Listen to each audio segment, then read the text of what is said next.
Berakhir sudah petualangan tipu-tipu fantastis ala Crazy Rich Surabaya, Jawa Timur ini.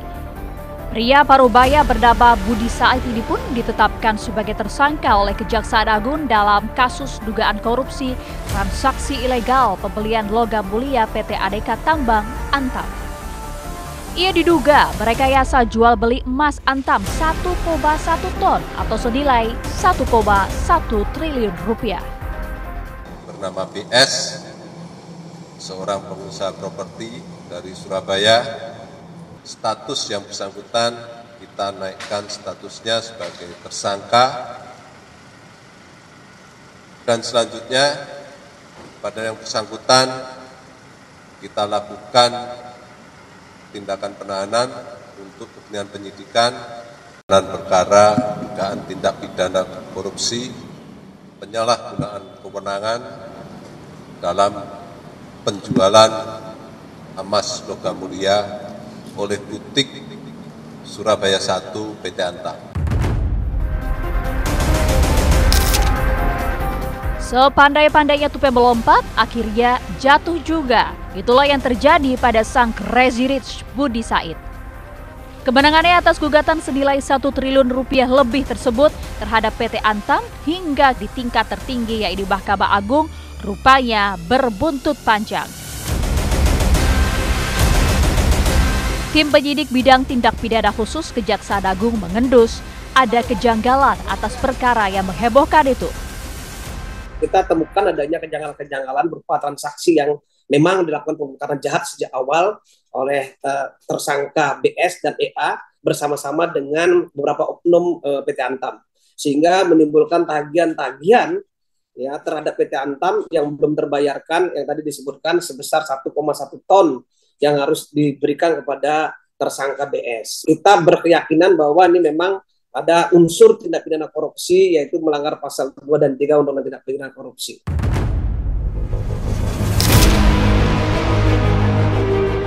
Budi Said dikenal sebagai konglomerat Surabaya yang punya banyak aset properti. Ia disebut memulai aksi tipu daya merekayasa jual beli emas di butik Antam pada tahun 2018. Artinya selama bertahun-tahun kejahatannya itu tak tercium. Dan yang mengundang keheranan adalah korbannya yang tak tanggung-tanggung, yaitu sebuah badan usaha milik negara. Biasanya kalau penipuan lainnya, korbannya adalah masyarakat kecil, literasi keuangannya rendah. Tapi dalam kasus penipuan emas Antam, yang disasar korbannya adalah perusahaan emas BUMN yang cukup punya kredibilitas. Di sini terlihat bahwa ada kecenderungan upaya untuk melakukan rekayasa penipuan itu dilakukan secara hati-hati, terencana, melibatkan juga beberapa karyawan ataupun ex-karyawan dari perusahaan. Dalam tipu-tipu berkedok borong emas itu, Crazy Rich Budi Said bisa dibilang melakukannya dengan sempurna dan nyaris tak terbongkar. Sungguh sebuah tindakan penipuan yang tak main-main. Lalu, apakah ini modus baru aksi penipuan ala seorang Crazy Rich? Jadi ada kepercayaan diri bahwa dari segi bukti-bukti yang disodorkan oleh tersangka, ini adalah bukti-bukti yang otentik.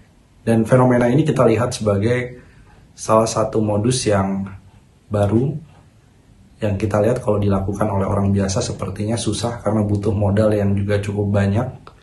Dan ini tidak hanya putaran puluhan juta, ratusan juta, tapi sudah miliaran rupiah, ratusan miliar bahkan.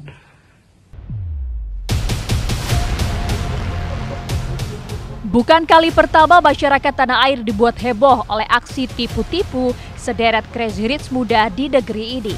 Sebelumnya ada nama Indra Kesuma atau Indra Kens, Crazy Rich asal Medan, Sumatera Utara. Ia dijerat kasus penipuan dan judi online melalui aplikasi ilegal serta pencucian uang. Kini ia telah divonis 10 tahun penjara dan denda uang 5 miliar rupiah. Lalu Doni Salmanan yang juga dijuluki sebagai Crazy Rich Bandung. Ia kena kasus penipuan lewat aplikasi ilegal dan akhirnya divonis 8 tahun penjara serta membayar denda 1 miliar rupiah. Yang tak kalah menghebohkan adalah Wahyu Kenzo. Ia meraup untung 9 triliun rupiah dari tipu-tipu investasi robot trading buatannya. Korban-korban dari para Crazy Rich itu adalah kalangan masyarakat dengan kerugian jutaan hingga miliaran rupiah. Kini, lagi-lagi Crazy Rich berulah melakukan penipuan emas triliunan rupiah yang korbannya bukan lagi masyarakat, namun perusahaan negara yang diakui kredibilitasnya. Kondisi ini juga mencerminkan bahwa ya ada beberapa kelemahan di dalam sistem BUMN yang perlu diperhatikan, kontrak-kontrak pembelian, kemudian beberapa bentuk promosi yang bisa disalahgunakan oleh oknum tertentu. Jadi ini adalah kasus yang anomali. Biasanya orang flexing berasal dari Crazy Rich di sosial media, kemudian mereka melakukan flexing dengan memamerkan rumahnya, asetnya gitu ya. Tapi ini tidak. Ini lebih memamerkan bahwa dia bisa membeli emas dalam jumlah yang sangat banyak.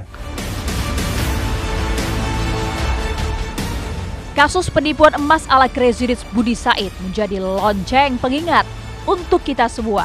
Tak hanya masyarakat awam, tapi juga negara.